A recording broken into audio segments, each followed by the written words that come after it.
चीन के साथ सीमा पर विवाद के बाद चीन के सामान का बहिष्कार हो रहा है तो चीनी कंपनियों का भी बाइकआउट हो रहा है। चीनी कंपनियों को मुख्यमंत्री योगी आदित्यनाथ ने एक और बड़ा झटका दिया है।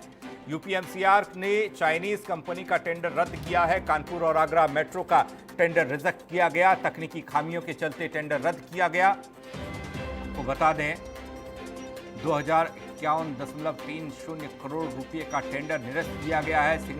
सिंगल सिस्टम आपूर्ति करने का था ठेका, जिसे रद्द कर दिया गया।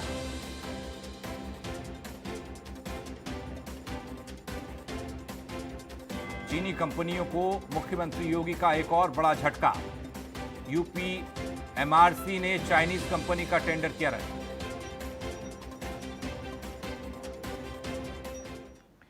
संदीप खेर जुड़ रहे हमारे साथ लखनऊ से, हमारे सहयोगी इसी खबर पर ज्यादा जानकारी के साथ।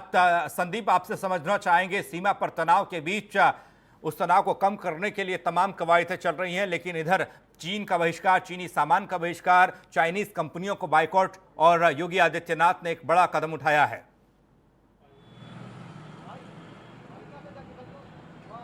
बिल्कुल, देखिए पंकज, आपको बता दें, जिस तरह से कह सकते हैं, अगर हम इस पूरे टेंडर की बात करते हैं जो रोलिंग स्टॉक्स और सिग्नलिंग के लिए उठा था, जिसमें अगर हम आपको इसके अमाउंट की बात बताते हैं तो ये 2051.3 करोड़ का पूरा जो टेंडर था, इसको लेकर 18 फरवरी 2020 को 4 कंपनियों ने एक पूरा इसका निवेदन किया था, जिसके बाद Uttar Pradesh metro rail corporation ने इसमें चाइनीज कंपनी को तकनीकी खामियों के चलते उसके टेंडर को निरस्त कर दिया गया है और सबसे कम बोली जिसने लगाई थी बॉम्बार्डियर इंडिया कंपनी है, उसको ये पूरा ठेका दे दिया गया है। तो देखिए, जाहिर सी बात है कि इसको एक तरफ जहां पे चाइनीज सामानों का बाइकआउट चल रहा है, जहां पे चाइनीज चीजों का बहिष्कार चल रहा है, उसको लेकर कह सकते हैं कि जो एक केंद्र सरकार की मेक इन इंडिया की जो एक मुहिम है, उसको जाहिर सी बात है बढ़ाए जाने के लिए इस तरह का एक ये कदम उठाया गया है। तो देखिए, जिस तरह से आपको बता दें, लगातार लोग कह सकते हैं चाइनीज कंपनियों का विरोध करते हुए नजर आ रहे थे और साफ तौर पे कहा जा रहा था कि आपको सभी चाइनीज कंपनियों का बहिष्कार करना चाहिए, जिसको देखते हुए अभी लगभग 59 कंपनियों का बहिष्कार किया गया था।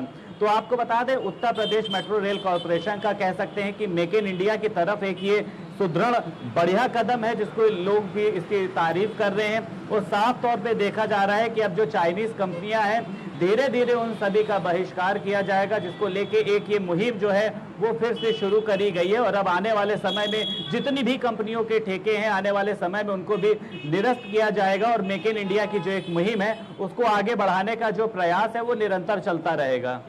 संदीप, क्या ये आप बता पाएंगे, ये कोई जानकारी आपके पास है कि कितनी कंपनियां चाइनीज ऐसी हैं जो उत्तर प्रदेश में अलग अलग क्षेत्रों में काम कर रही हैं, उनके टेंडर हैं? क्योंकि हमने प्रदेश के उप मुख्यमंत्री केशव प्रसाद मौर्य को सुना था, उन्होंने कहा था पीडब्ल्यूडी डिपार्टमेंट में जितने भी टेंडर होंगे, जो चाइनीज़ कंपनियों का काम होगा, वो उन्हें नहीं दिया जाएगा।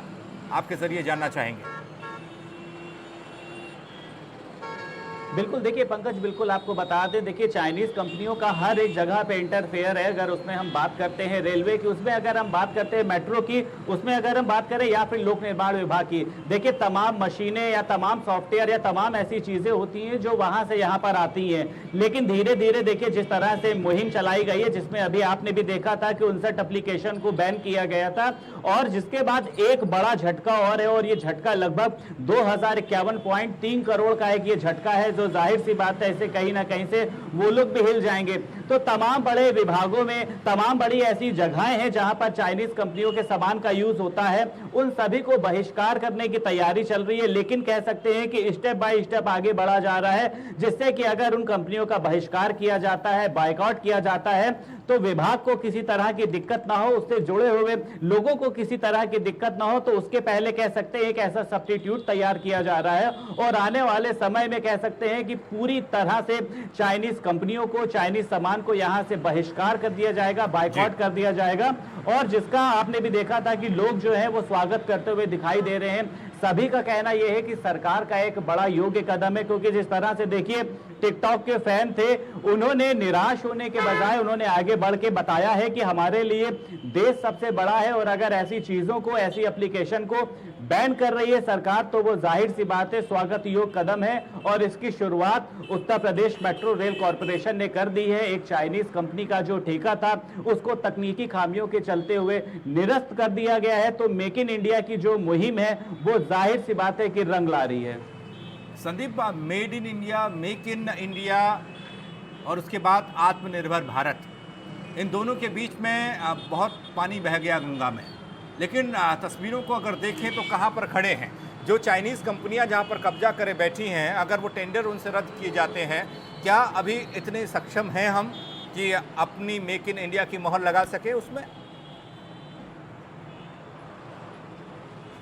जी बिल्कुल, देखिए पंकज, जिस तरह से मैंने आपको बताया है कि केंद्र सरकार है वो इस तरह का एक सब्स्टिट्यूट तैयार कर रही है, क्योंकि एकदम से किसी भी चीज को हटा पाना विभाग के लिए भी दिक्कत है और उससे जुड़े हुए लोगों के लिए भी दिक्कत है। देखिए हाल ही में अभी 59 कंपनियों को बैन किया गया और जिसके बाद आप कह सकते हैं कि मेट्रो ने चीनी कंपनी के ठेके को निरस्त किया गया है। तो जाहिर सी बात है कि अंदर अंदर एक कवायद चल रही है, अंदर अंदर विभागों में कह सकते हैं एक बातचीत चल रही है कि किस तरह से जो चाइनीज कंपनियां यहाँ पर पूरी तरह से इन्वॉल्व हो चुकी हैं, किस तरह से उनको यहाँ पर हटाया जाए बिना किसी नुकसान के। क्योंकि देखिए जाहिर सी बात है कि तमाम चीनी कंपनियां का जो यहाँ पर इन्वेस्टमेंट है, वो चाहे विभाग में हो, वो चाहे कहीं पर भी हो, उससे कहीं ना कहीं से एक मार्केट बनी हुई है।